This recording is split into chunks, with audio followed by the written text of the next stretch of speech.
अच्छा जी, आज की क्लास के अंदर ना हमने एक प्रैक्टिकल सेशन भी करना है। अभी तक हम एसए के 3-4 सेशन कर चुके हैं। तो इस सेशन के अंदर, इस क्लास के अंदर हम एक प्रैक्टिकल एक्सरसाइज करेंगे और हम एक टॉपिक का इंट्रो खुद से लिखेंगे। जो चीज़ें हमने अभी तक पढ़ी हैं उसके अंदर हमने 3 पॉइंट ज़हन नशीन किए हैं कि जो एसए है वो लिटरेरी पीस ऑफ कंपोजिशन है। और फिर हमने प्रैक्टिकल करके देखा कि जब भी हम कोई टॉपिक करेंगे तो उसको एवोल्यूशनरी या हिस्टोरिकली बुनियादों पे उठा के हमने पहले पैराग्राफ में आना है, और वो ऐसी रीडिंग होनी चाहिए, राइटिंग होनी चाहिए जिसका इम्प्रिंट रीडर के जहन पे रह जाए। आतिफ साहब, दूसरा पॉइंट क्या है? पहला पॉइंट तो हो गया कि ये लिटरेरी पीस ऑफ कंपोजिशन होना चाहिए। सर कोहेरेंस होनी चाहिए, वर्ड टू वर्ड जो है वो, नहीं, जो पैरा टू पैरा जो है मेन 3 पॉइंट हैं वो 3 पॉइंट कौन से हैं? वो जहन में से निकल गए सर। वकार साहब, आप बताइएगा। हाँ इंडिविजुअल जी। Point of view. हर किसी की ठीक है। अपनी पॉइंट ऑफ व्यू होनी चाहिए। हर किसी की और अपनी पॉइंट ऑफ व्यू होनी चाहिए। अपनी पॉइंट ऑफ व्यू से ये ऑब्जेक्टिव मुराद है कि ऐसे राइटिंग जिस तरह बाकी फॉर्म्स ऑफ राइटिंग है उसी तरह एक ऐसे राइटिंग है। जैसे लेटर राइटिंग है, जैसे प्रेसी राइटिंग है, जैसे फिक्शन है, जैसे स्टोरी है। तो हर एक का अपना मिजाज और अपना टोन है। तो ऐसे कोई अखबारी कालम नहीं है कि आप किसी की तरह तनकीद करना शुरू कर दें और जो बहुत ज़्यादा उसके अंदर मुबालगा राई करें या ज़ुबारी ज़ुबान इस्तेमाल करें। ना ही ये स्टोरी है कि आप इसको मुकम्मल एक फिक्शन बना दें। तो ये एक डिफरेंट स्टाइल ऑफ राइटिंग है, ये हमें बहुत अच्छी तरीके से समझ आ गई। जो तीसरा पॉइंट है वो पॉइंट ऐसा क्या है? सर आइडियाज में कनेक्शन होना चाहिए, कोहेरेंस, कनेक्टिविटी। नहीं, देखो, 3 पॉइंट है, मैं आज फिर रिपीट कर देता हूं। आप, बहुत आसान चीज है इससे।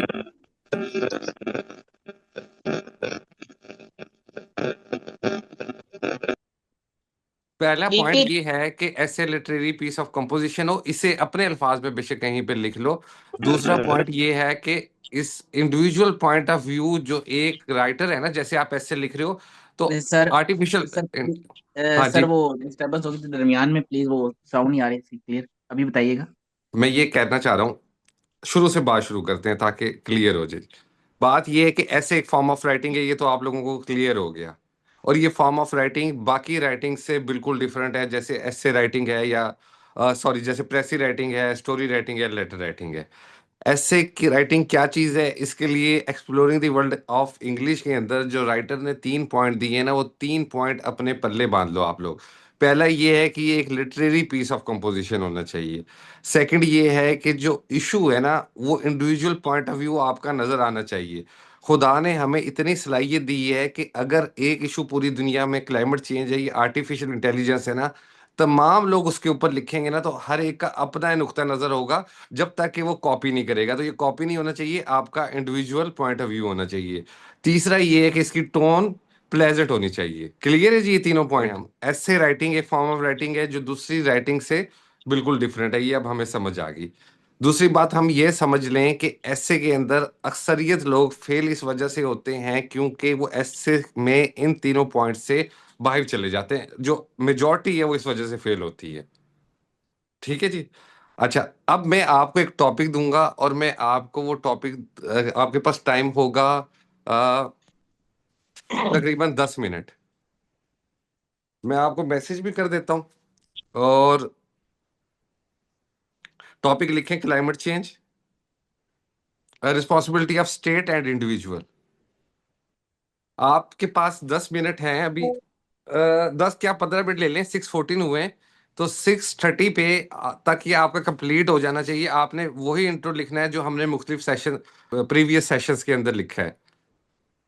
सिर्फ इंट्रोडक्शन लिखना है कि अगर आपके पास ये ऐसे आता है एग्जाम के अंदर तो आप कैसे इसको स्टार्ट करोगे। 15 मिनट है आपके पास, 6-7 लाइनों का मुझे वो चाहिए। जी, कोई करते हैं क्यूरी तो स्टार्ट नहीं है? सर। हाँ जी, करते हैं बेशक कर दें। Start sir. हाँ जी, बेशक कर राइट दें। सर। साजिद साहब, आप को समझ आइए, आप थोड़ा लेट आए हैं। जी सर, समझ आ गई है। बस मैं अभी स्टार्ट करता हूँ फिर। ठीक है, किसी को नहीं समझ आई तो वो बेशक पूछ ले, अपने पास रखना है। फिर उसके बाद मैं आपको एक ऐसे सर इवेल्युएट मुझे कराऊंगा। बता दें, मेरा थोड़ी देर डिस्कनेक्ट हो गया था। एक ऐसे लिखो, क्लाइमेट चेंज, मैंने मैसेज भी कर दिया, colon responsibility of state and individual. जी सर। ठीक है जी। अब हम मिलेंगे 6:30 पे। जी सर।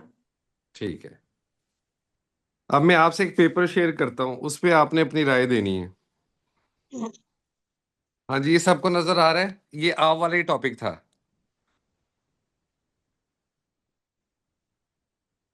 वकार साहब, जी सर। ये नजर आ रहा है सबको? जी सर। हाँ जी, ये पढ़िएगा। For centuries, human activities have altered the natural environment. During the Industrial Revolution, factories and coal-powered machines began releasing large amount of smoke and greenhouse gases into the atmosphere. Forests were cleared rapid cleaned rapidly, and natural resources were exploited without concern for the future. Consequently, these early changes marked the beginning of human-induced climate disruption. Today, climate change has become a global challenge that affects every nation. Its consequences are seen in extreme weather, rising temperatures, and threat to food and water security. Both nations and individuals share the responsibility to address these issues. Energy, sustainable energy to to protect the protect the environment. environment. Both, बस जी, यहाँ तक काफी है, अब ना आप सब both लोगों ने ने, इसको जहन में रखना है। बस यहाँ तक काफी है। जी सर। जी sir. Climate change has become the most obvious reality of the 21st century, manifesting itself in the form of natural disasters, water scarcity, and food insecurity across the globe. ठीक है। Denying this reality is tantamount to living in full paradise. Nations and individuals, being the primary actors in the world, owe the responsibility to come up with innovative and collaborative crises. Nations ठीक है। are required to limit their carbon emissions by shifting its sustainable energy resources. The nationally determined contributions also require nations to take measures to ensure carbon sinking and water management through smart ways.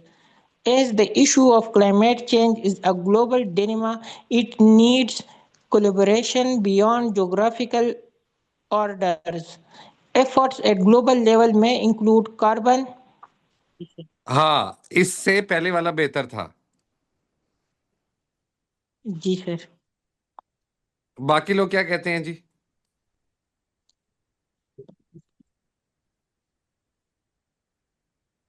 Sir पहले वाला बेहतर लग रहा था। क्यों?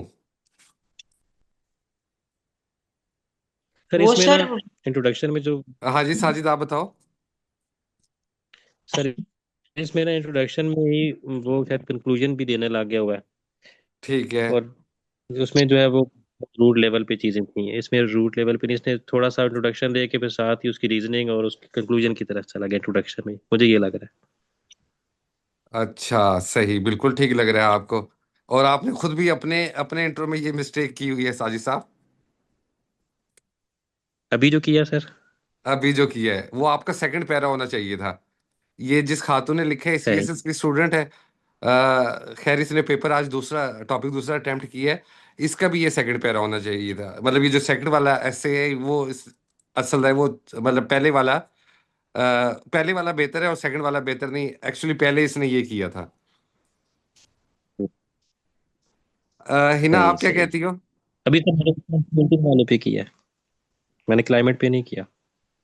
आपने responsibility पे किया ना, रिस्पॉन्सिबिलिटी ऑफ इंडिविजुअल एंड जी society is comprises of individual. These individuals are जी responsible for their and their behaviors are, देखो टॉपिक था collective climate change, responsibility of nation, state और इंडिविजुअल। जी। तो आपको असल जो मेन टॉपिक है वो है क्लाइमेट चेंज ना, उसके बाद रिस्पॉन्सिबिलिटीज की बात आ रही है। अच्छा, ये मैंने कहा सो दो अलग टॉपिक हैं शायद। नहीं नहीं नहीं नहीं नहीं, वो एक ही टॉपिक था। सही आप वो सही। शायद लेट आए थे ना, इस वजह से हुआ जी होगा। जी। हाँ जी, वकार साहब, आप फरमा रहे थे कुछ। वो एजुकेशन भी सर सेम ही, वो पर्पस एंड मीनिंग वो सेम ही था मेरे ख्याल से। ठीक है। शगुफ्ता आप।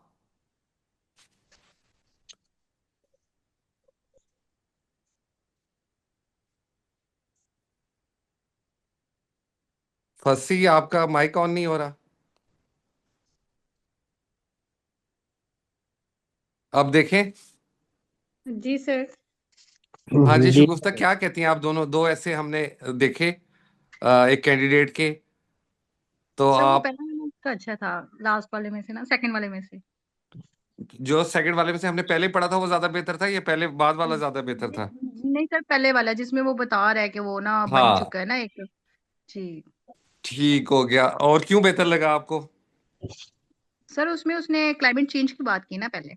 और ठीक ये है। रिस्पॉन्सिबल तो सर दोनों ही है ना, स्टेट भी रिस्पॉन्सिबल है, इंडिविजुअल भी है। दोनों ही नहीं, अभी तो रिस्पॉन्सिबल है, हम लेकिन सिर्फ वो क्लाइमेट चेंज ये। हुआ क्यों ये बताना है हमें। हाँ हाँ हाँ हाँ, एग्जैक्टली। ठीक है। जी सर। आ, फंसी, आप लेट आए हो, आपको तो अंदाजा नहीं हुआ होगा। जी सर, लेकिन सर एक तो ये है जो आपने पहले शो किया ना, वो शायद इसने लिखा भी बाद में है। हाँ, वो बाद में लिखा है, ऐसे ही है। हाँ, तो जारी बात है, आपसे थोड़ा या तो उसने बात की होगी या फिर अपनी प्रैक्टिस में उसने उसको बेहतर किया सर। हाँ, बात करने के बाद उसने ये चेंज किया। कहने का मकसद ये है कि कोई भी टॉपिक आए ना, जैसे चेयर आती है, तो चेयर से जी पहले आपने वुड का जिक्र करना है ठीक है सर। कि चेयर तक पहुंचे कैसे हैं। जैसे अगर बस बैगरी। सर कोई भी चीज आई है उसकी बेस बतानी है।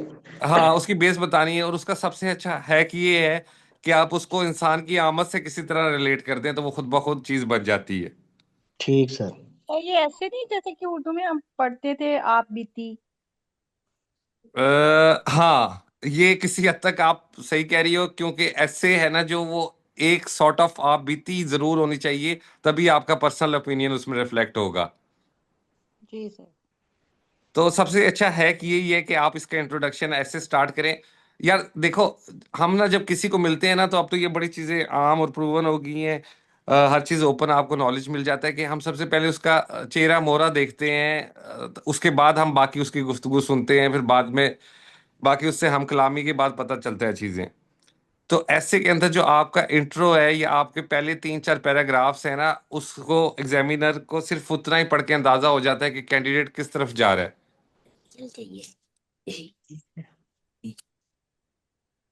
सर इसने आज कौन सा टॉपिक अटेंड किया? आज इसने किया है इंटरनेशनल रिलेशंस वाला। अच्छा अच्छा। तो जनाब, ये सूरत हाल है। इसमें कोई क्यूरी तो नहीं है आपको, आतिफ साहब? नहीं सर, ये अब प्रैक्टिस से ही है सर। अब अब ये। नॉलेज थोड़ा सा गेन करेंगे तो सर वो कूजे में बंद होगा ना इंट्रो। अब हम हाँ लोगों जी। को बेसिक्स जो है वो सारी चीजों का पता लगेगा सर। जब ऐसे रीडिंग शुरू करेंगे तो फिर उसका इंट्रो जो है वो ठीक तरह से आना शुरू हो जाएगा मेरे ख्याल से इंशाल्लाह। देखो, मटेरियल होना या नॉलेज होना या उसके मुतालिक इंफॉर्मेशन होना एक अलग चीज है, और वो होनी चाहिए। जो लिखने की, राइटिंग की टेक्निक है, लैंग्वेज है, पैराग्राफिंग बनाना है, आर्गूमेंट्स देना है, वो एक अलग चीज है। अभी हम जहां पहुंचे हैं, वो हम सिर्फ अभी इंट्रोडक्शन लेवल पे पहुंचे, जो सबसे ज्यादा टेक्निकल चीज इंट्रोडक्शन है। जी सर। ठीक है सर। अब्दुल्ला नजीर, कोई क्वेश्चन?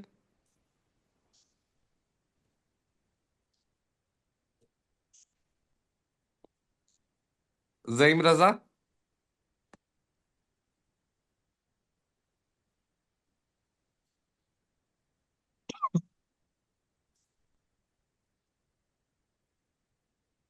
सर वो आपकी तरफ से माइक की सर वो हम अनम्यूट नहीं कर परमिशन पा रहे। ऑफ। नहीं, अब अभी तो हो गया। सबको अनम्यूट का वो मैसेज किया है मैंने। हो गया, ये फिजान का भी हो गया। अस्सलाम वालेकुम वालेकुम सलाम। जईम, आपकी माइक की वजह सर। से डिसरप्शन आ रही है, तो मैं आपको म्यूट कर रहा हूँ। हाँ जी जी अब्दुल्ला। सर, मैं ये चाह रहा था कि इंट्रोडक्शन में हम, जी जी सर, हाँ जी। इसमें जब हम इंट्रोडक्शन लिखते हैं तो हम इसमें इवॉल्व करते हैं ना एक आइडिया को, जैसे जो जी टॉपिक जी जी होता है। जी जी। जी तो जी हम जी। उसको किसी एग्जांपल के साथ रिलेट कर सकते हैं, जैसे कोई कहानी या कोई इस तरह की एग्जांपल जो उस टॉपिक के साथ रिलेट हो रही हो, उसको हम पहले लिख हाँ, के और फिर उससे उस टॉपिक को रिलेट करके नीचे लिखें। बिल्कुल, लेकिन प्लेजेंट टोन होनी चाहिए आपकी। या कोई फैक्ट इस तरह का हो। बिल्कुल बिल्कुल कर सकते हैं। ये तो सबसे अच्छी बात है कि ज्यादा इम्प्रिंट पड़ेगा रीडर के माइंड पे। जी जी ठीक है ठीक जी। है सर। अच्छा देखो यार, ऐसे ना असल में मसला यही वही अंग्रेजी वाला है कि बचपन से क्योंकि हमने रट्टा मार के ऐसे लिखा होता है, तो ऐसे ना एक इस कौम के लिए, नौजवानों के लिए एक बड़ी अजीब सी हवा बन गई है। और वो 90% ज्यादा सीएसएस में, 80% ज्यादा सोप में जो कैंडिडेट है ऐसे में फेल हो जाता है। और वो फेल अमूमन अपनी टेक्निक की वजह से होता है, ना कि उसके पास नॉलेज नहीं होता। जब वो सारे पेपर पास कर रहा है तो उसके मतलब उसके पास नॉलेज तो है। तो वो ऐसे के अंदर जो आपने घबराना बिल्कुल नहीं है, इसको सिंपल लेना है। और सबसे अच्छी बात ये है कि आप में से जितने लोगों से मैंने पूछा है उसने उन्होंने जो अच्छा इंट्रो है या जो एक बेहतर इंट्रो है उसके मुतालिक वोट दिया है। किसी ने भी नहीं कहा कि ये वाला इंट्रो ज्यादा बेहतर है। तो इसका मतलब है कि आपका ये कॉन्सेप्ट तो क्लियर हो गया। अब रही प्रैक्टिस की बात, तो इंशाल्लाह आप साथ साथ प्रैक्टिस भी करते रहोगे और नोट्स भी बनाते रहोगे तो आपकी बड़ी अच्छी सूरत हाल हो जाएगी। इससे बाहर खुद कंफ्यूज ना हो जाना। हमारी बाज दफा आदत होती है कि हम मुशावरत बहुत करते हैं, मशवरा साजी करते हैं, और मशवरा साजी उन लोगों के साथ करते हैं जिन लोगों को कोई रेलिवेंट काम नहीं होगा। मतलब जिन्होंने कोई ऐसे के हवाले से कभी ऐसे लिखे नहीं होंगे या पढ़ाया नहीं होगा, या शायद पेपर भी ना दिए हों, उन लोगों से कभी आपने मशवरा नहीं करना इस हवाले से। तो आप कंफ्यूज हो जाओगे। ये मेरा अपना पर्सनल एक्सपीरियंस भी रहा है। आप खुद जज किया आपने एक सीएसएस के ऐसे को कि कौन सा इंट्रो बेहतर है, और आपको समझ लगी इससे अच्छी और क्या बात है कि आपका कॉन्सेप्ट क्लियर है। अब रही प्रैक्टिस की बात, तो आप प्रैक्टिस इसके साथ साथ करते रहिएगा। 3 पॉइंट अपनी कॉपी पे लिख लीजिएगा कि ऐसे एक लिटरेरी पीस ऑफ कंपोजिशन है। सेकंड, पर्सनल ओपिनियन रिफ्लेक्ट होना चाहिए। थर्ड, इसकी टोन प्लेजेंट होनी चाहिए। वो आप इतनी माशाल्लाह प्रेसी की प्रैक्टिस कर चुके हो कि अब आपको जुमले का स्ट्रक्चर भी बनाना आता है और सिंपल भी लिखना आता है। जी, यहाँ तक कोई क्यूरी तो नहीं है? नहीं sir. No sir. No sir. अच्छा सर, अब हम ना ऐसे करते हैं कि आपने एक काम करना है। आपने इस तरह की ना कोई कॉपी ले लेनी है। ये शायद आपको नजर नहीं है, छोटी सी कॉपी ले लेनी है। और मैं आपको ना 5-7 थीम दे रहा हूँ या टॉपिक्स दे रहा हूँ। आपने उस जैसे क्लाइमेट चेंज एक टॉपिक है, इस बार क्लाइमेट चेंज, बल्कि आप लिखना शुरू कर दें या मैं आपको मैसेज भी कर दूंगा। पहला हो गया क्लाइमेट चेंज। अब क्लाइमेट चेंज आप एक उसके लिए ना 6, 7 या 10 सफ़े रखोगे उस कॉपी में। आपको क्लाइमेट चेंज के हवाले से जो भी इंफॉर्मेशन मिलती रहेगी, जो भी नॉलेज मिलता रहेगा, वो पॉइंट्स की सूरत में होना चाहिए, पैराग्राफ की सूरत में होना चाहिए। क्योंकि आखिरी दिनों में काफ़ी ज़्यादा प्रेशर बढ़ जाता है और टाइम हमारे पास कम होता है। तो आपको रिवीजन करने में और कॉन्सेप्ट क्लियर करने में आसानी रहे। इसी तरह एजुकेशन है, जी तो सर। एजुकेशन के मतलब जितना डाटा होगा, अब आपके पास एजुकेशन से रिलेटेड कोई भी आता है या क्लाइमेट चेंज के हवाले से कुछ डिफरेंट आता है, मतलब मुझे लगता है अगर क्लाइमेट चेंज का इस बार आएगा तो शायद कोई कॉम्प्लिकेटेड सी चीज़ आएगी, क्योंकि क्लाइमेट चेंज भी काफ़ी इवॉल्व हो गया है। कार्बन क्रेडिट्स पे भी आ सकता है, क्लाइमेट फाइनेंसिंग पे भी आ सकता है। तो अगर ऐसी कोई चीज़ आती है तो आपके पास ऑलरेडी एक उसके जो कंटेंट है वो मौजूद होगा, आपको उसे फैलाना होगा। सेकंड, अभी ना जी कीजिएगा, लेकिन आपने अब जैसे क्लाइमेट चेंज में ये रिस्पॉन्सिबिलिटी ऑफ सिटीजन या नेशन आया, आप एक एक पैराग्राफ पहले से तैयार कर लोगे जो आपका लिखा होना चाहिए, कॉपीड नहीं होना चाहिए, कि जिसको आप हर जगह पे फिट कर सको। बजाय कि आप जी एग्जाम सर। में जाके आप प्रेशर में आओ। जैसे एजुकेशन के हवाले से कोई भी कॉम्प्लिकेटेड चीज आ जाती है, गवर्नेंस के हवाले से कोई भी कॉम्प्लिकेटेड चीज आ जाती है, तो आपके पास हजूर वो एक पैराग्राफ या 2 पैराग्राफ इंट्रो के होने चाहिए जो ऑलरेडी पहले से तैयार हों, अच्छे तैयार हों, मुनासिब तैयार हों और अपने हों, ताकि आप वहां पे वो लिखो और आपके पास कॉन्फिडेंस भी हो, आपके पास टाइम भी बचे और बाकी आप चीजें उसके अंदर कंप्लीट कर लो। जी सर। ठीक है जी। तो मेन मेन जो हमने टॉपिक करने हैं वो, आप क्लाइमेट चेंज करना है, आर्टिफिशियल इंटेलिजेंस करना है। आर्टिफिशियल इंटेलिजेंस में साइबर सिक्योरिटी भी आ जाएगी। फिर आपने गवर्नेंस, एडमिनिस्ट्रेशन, तीसरा आपका हो गया जी वाटर इशू। फिफ्थ हो गया आपका डेमोक्रेसी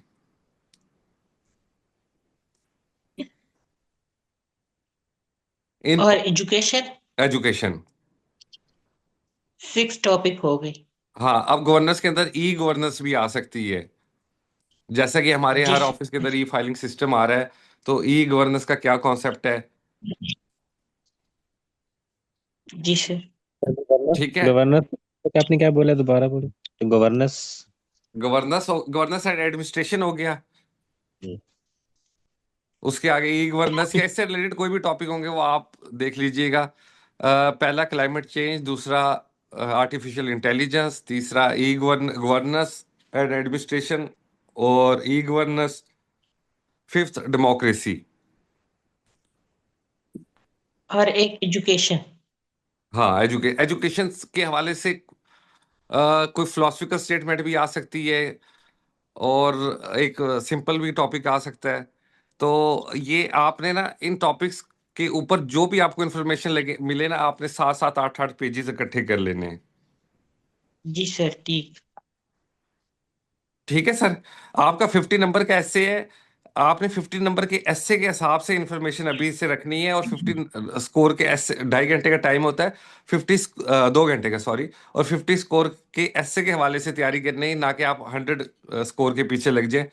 सो में बहुत से लोग थीसिस स्टेटमेंट भी लिख के आते हैं, आपको शायद हैरत होगी, जिसकी बिल्कुल रिक्वायरमेंट नहीं है। जी सर। ठीक है सर। जी जी सर। सर। अच्छा जी, कोई क्यूरी तो नहीं यहां तक? No sir. साजिद, क्लियर हुई बात आपको?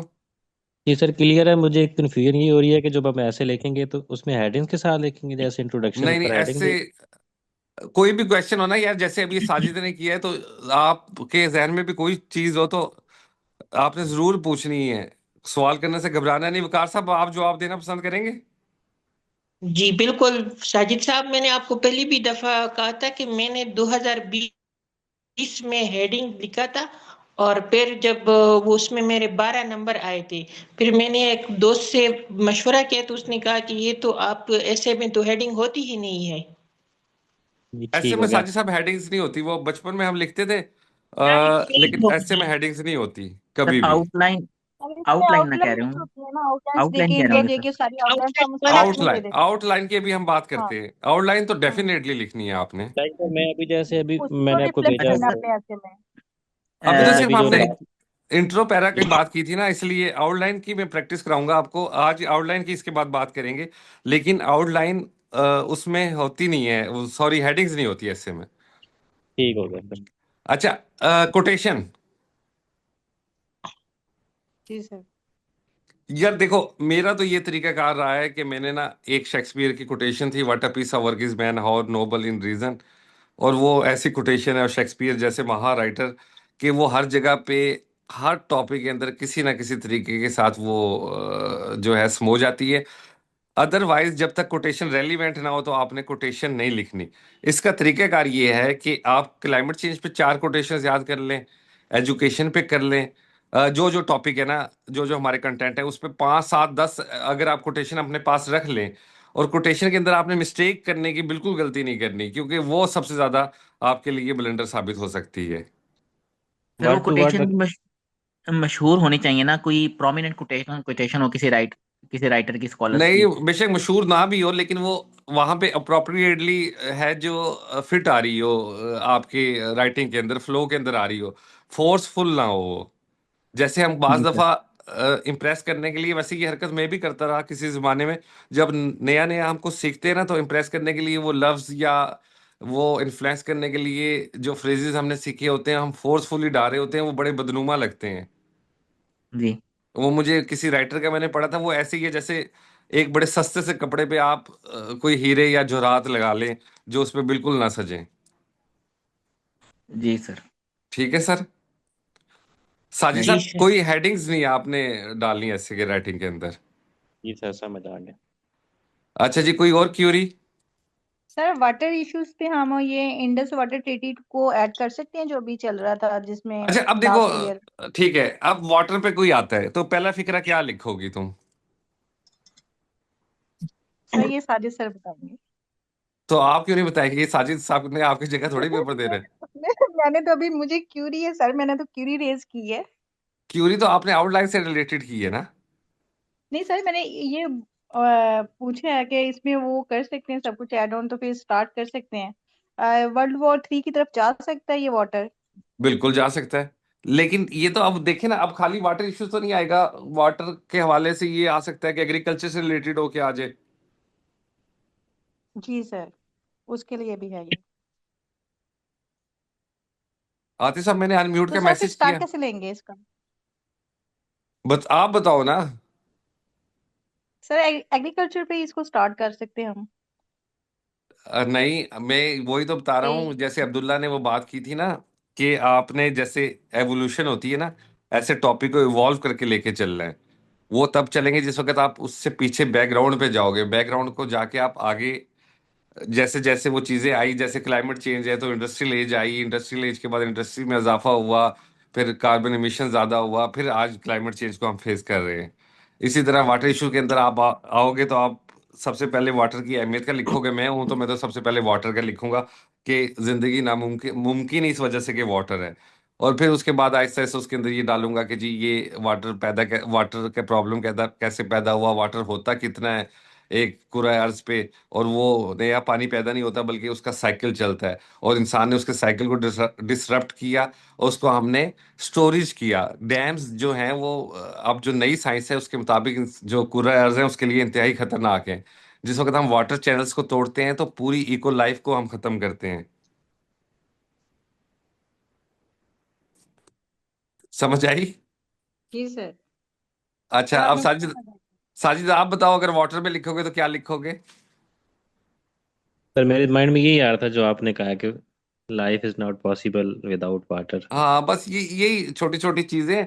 न्यूज़पेपर मतलब रीडिंग जो जरूर जरूर करते मैंने रहिएगा, उसमें से आपको चीजें मिलती रहेंगी। इंटर यूट्यूब से भी आपको चीजें मिल सकती हैं, गूगल से, चैट जीपीटी से, जो मर्जी इस्तेमाल करें, लेकिन आपकी जो लैंग्वेज है वो आपकी होनी चाहिए बस। इंफॉर्मेशन तो डेफिनेटली, नॉलेज आपको खुद से तो नहीं आएगा, कहीं ना कहीं से आप लेंगे तो आपको पता चलेगा। जी सर जब सर। हम इंट्रोडक्शन देंगे उसमें स्टार्ट में ये टॉपिक सेंटेंस अपने माइंड में रखने से पहले एक जरूर एक टॉपिक सेंटेंस देना है। हाँ जैसे भी आप कि आपने जैसे कहा कि वाटर इशू पे अगर आप लिखते तो आप कहते कि जिंदगी पानी के बगैर मुमकिन ही नहीं। तो हमने हाँ, एक जो जो सेंटेंस है वो एक लाजमी इस तरह का देना है। उसके बाद एक फिर हमने पैराग्राफ पूरा बन जाएगा ऑलमोस्ट ना, 6 से 8 लाइनों का। नहीं सर, लेकिन जैसे भी आपने कहा कि पानी के बगैर जिंदगी मुमकिन नहीं। फिर हम्म। आपने कहा कि मैं इसके बाद चला जाऊंगा कि जमीन पे कुरैश पे कितना पानी है और हमने उसको क्या किया।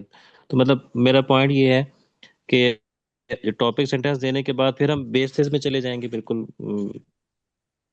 जैसे आपने कहा कि नहीं नहीं, जिंदगी ये तो मैंने पानी। दरमियान दरमियान से बताया। ठीक यार है। देखो, स्मगलिंग पे टॉपिक आता है जी। तो क्या लिखोगे? स्मगलिंग में तो सर माइंड में नहीं आ रहा।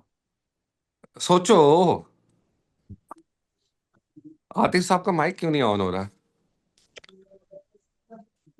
सर वो पता क्या है, मैं माइक ना सर म्यूट करता हूँ, उसके बाद आपने इजाजत देनी होती है। सर वाटर के ऊपर ऐसे ही लिखेंगे कि ये अब 2050 तक जो है वाटर की जो है इतनी ज्यादा कमी हो जानी है, अगर हम लोगों ने इसको सेव ना किया यार पानी को। ये तो यही तो बता रहा हूँ, ये सारी चीजें आप लोग लिखोगे। बात ये हो रही है, साजिद साहब भी ये बात कर रहे हैं कि टॉपिक स्टार्ट कैसे करोगे। सर मेरे जहन में एक आइडिया आया वाटर के बारे में। हाँ सर वाटर चूंकि पूरा अर्थ पे 61% है, और जो खुश्की है वो 29% कह रहे हैं।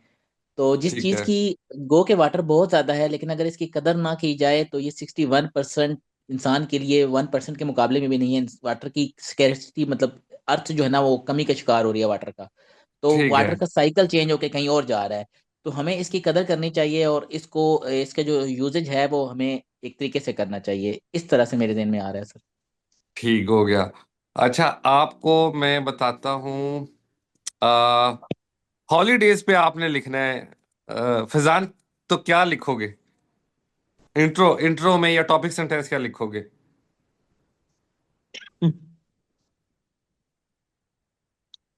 सर इसको ऐसे लिख सकते हैं कि अगर आप पीस पीस ऑफ माइंड चाहते हैं तो हॉलीडेज ज़रूरी है, इस सेंस में कुछ स्टार्ट कर सकते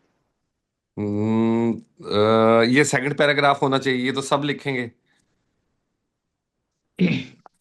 तुम सर ऐसे अगर हम राइटर ऐसे हो। करेंगे, हार्ड वर्किंग इज अ की ऑफ सक्सेस। ठीक है। तो इस सक्सेस के पीछे इंसान हार्ड वर्किंग कर करके थक भी जाता है, उतार जाता है। तो ठीक है। उसको हर चीज के लिए रेस्ट जरूरी होता है। मतलब इंसान की बॉडी के लिए जैसे सोना जरूरी है, तो वो हाँ फ्रेश हो जाता है उसके बाद। तो हाँ हाँ। मेंटल हेल्थ के लिए भी इंसान को एक रेस्ट चाहिए, और वो रेस्ट वर्किंग में नहीं हो की जा सकती, वो रेस्ट एक हॉलीडे में एक एंजॉय की जा सकती है। इस तरह सर उसका अगर बनाया जाए। मजा नहीं आया यार, ऐसा माजरत स्ट्राइकिंग नहीं था।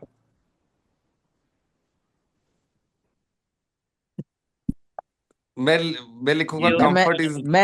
मैं रिटर्न भेजूंगा सर आपको इसको, 3-4 लाइनों के इंट्रो इस पे। अच्छा ये ना, थोड़ा सा ना देखो, अपनी हैबिट भी बना लो। जहन में कोई टॉपिक आए, तुम सोचो कि तुमने लिखना है और तुमने ऐसे लिखना है कि वो इम्प्रिंट रहे, वो नक्श हो जाए सुनने वाले के जहन में।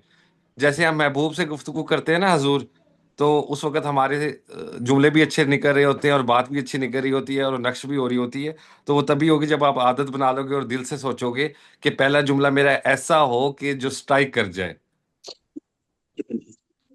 क्योंकि पेपर मशीन ने तो चेक नहीं करना है, इंसान ने चेक करना है। और वही जैसे हम एक दूसरे का चेहरा मोहरा देखते हैं ना, तो ज्यादा फोकस उसका मैकेनिकली इसी चीज पे रहता है कि इंट्रो क्या लिखा है कैंडिडेट ने और कंक्लूजन क्या लिखा है। अंदर वाली तफसील तो सभी एक जैसी तकरीबन लिखते हैं। Yes sir. सर वो जो ऐसे आपने दो दिखाए थे ना, उनमें जो पहले वाला ऐसे था, वो एक जेन्युइन और उसकी अपनी राइटिंग लग रही थी, आइडियाज अपने लग रहे थे। दूसरा ऐसे ना एक कॉपी मटेरियल लग रहा था, कि डिफिकल्ट लग रहा था, कि अंडरस्टैंडिंग में भी मुश्किल हो रहा था। यार ये ना तो बस ऐसे का ना एक हवा बन गया है।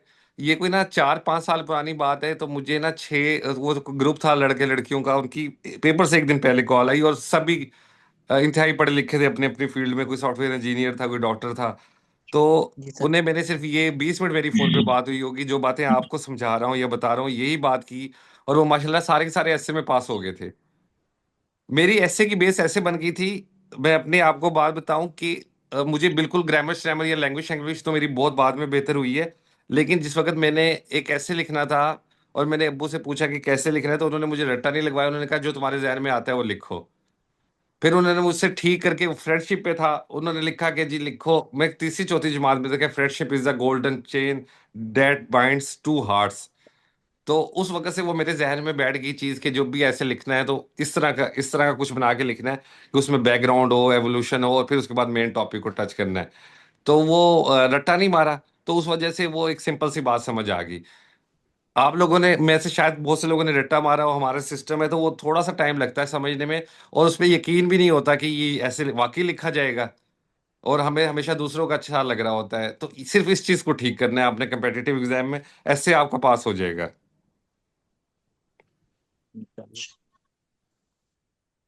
जी वकार कुछ फरमाना चाह रहे हैं? नहीं सर, इंशाल्लाह बोला है कि पास हो जाए। इंशाल्लाह। कोई यहाँ तक कोई क्यूरी?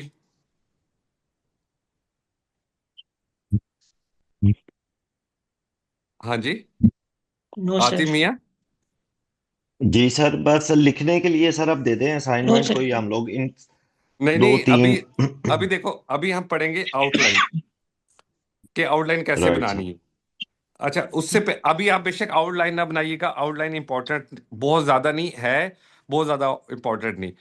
आउटलाइन के अंदर हमेशा कोशिश कीजिएगा कि जितनी शॉर्ट हो ना, मतलब बस एक फ्रेज हो, लंबी ना हो। लंबी के अंदर एक तो गलतियां ज्यादा हो जाती हैं, कहीं ना कहीं बंदे का एरर रह जाता है, और होती भी वो स्टार्ट में, तो आप फंस जाते हो। और वो लंबी का मतलब है कि आप अपने आप को महदूद कर रहे हो। अ, अगर आप किसी फ्रेजेस में होंगे ना, तो अंदर आपने अगर किसी डाइग्रेशन हो जाती है, किसी और तरफ निकल जाते हो और आपको पता है वो इंपॉर्टेंट है निकलना, तब भी आउटलाइन चल जाती है। अच्छा जी, कुछ लोग ना आउटलाइन पहले बनाते हैं और कुछ लोग बाद में बनाते हैं। मैं बाद में बनाने वाला था, आप अपना मिजाज देख लीजिएगा। जैसे कुछ लोग प्रेसी के 2 ड्राफ्ट्स बनाते हैं फिर फाइनल बनाते हैं, कुछ डायरेक्ट अटेम्प्ट कर लेते हैं। तो ये आप पे मैटर करता है। ठीक है सर। जी सर ठीक है। अच्छा जी, वो अभी हम आउटलाइन का पढ़ते हैं। वैसे मैं अभी आपसे कहूंगा ना कि अभी आप सिर्फ इंट्रो इंट्रो लिखते रहे ना, तो वो ज्यादा बेहतर है। पहले इंट्रो लिखें, फिर कंक्लूजन लिखें, और फिर फुल फ्लैज ऐसे पे हम जाएंगे। क्या ख्याल है वकार साहब? जी सर, ऐसा ही होना चाहिए। थोड़ा हुआ था सब कुछ। जहरी बात है। अच्छा न्यूज़पेपर पढ़ना शुरू कर दिया? जी सर, पढ़ा है लेकिन इस वीक नहीं पढ़ सकी सही से। पढ़ना स्टार्ट किया हुआ है। अच्छा जी। अच्छा जी, ये पढ़िएगा आउटलाइन। आतिश साहब आप पढ़ लो।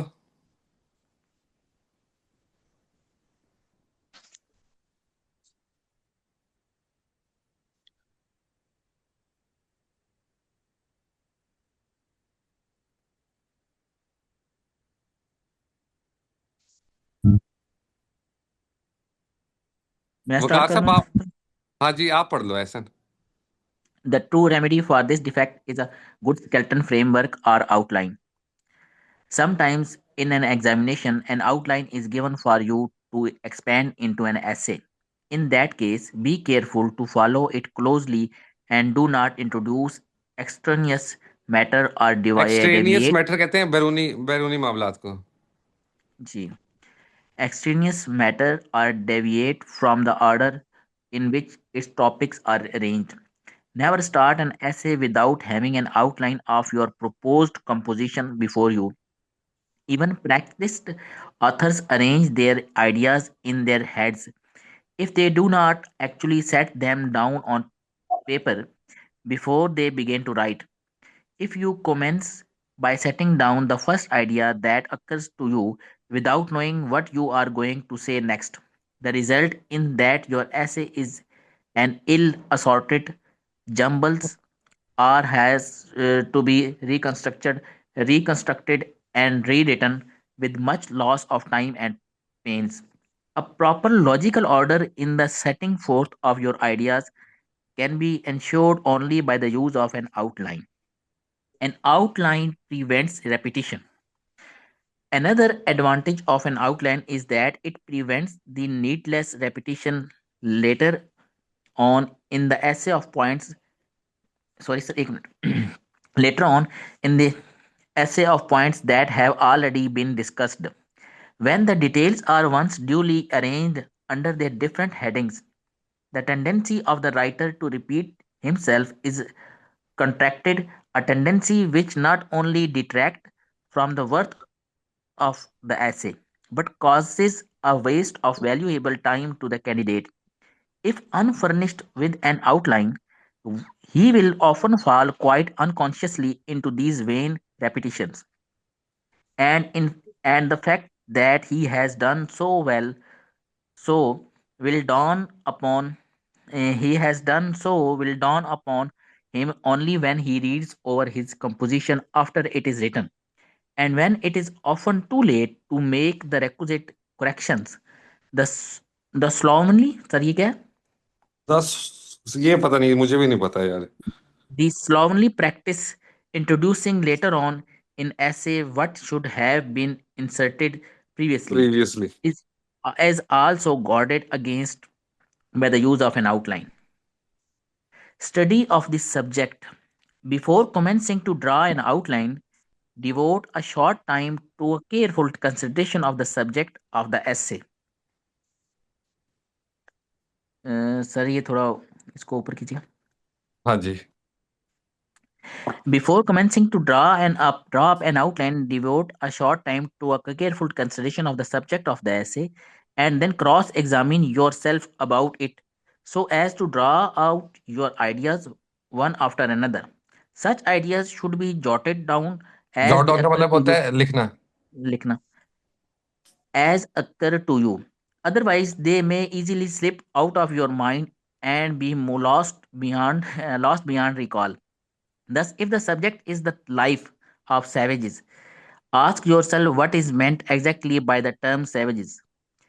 Can you recollect anything that you have read about the manner and custom of uncivilized people? What are the drawbacks of savages as compared with civilized life? Are these drawbacks counterbalanced by any advantages? And so on. Jotting of this kind will help to provide material for the outline. Remember that for writing a short essay, a large amount of material is not required, so that it is important to select for use only such matter as is essential to a clear treatment of the subject. Rules for outline. In drawing up an outline, the following general rules should be observed. First, First set down the principal ideas that suggest themselves We will call these the main topics and denote them by the number 1, 2, 3, etc. अच्छा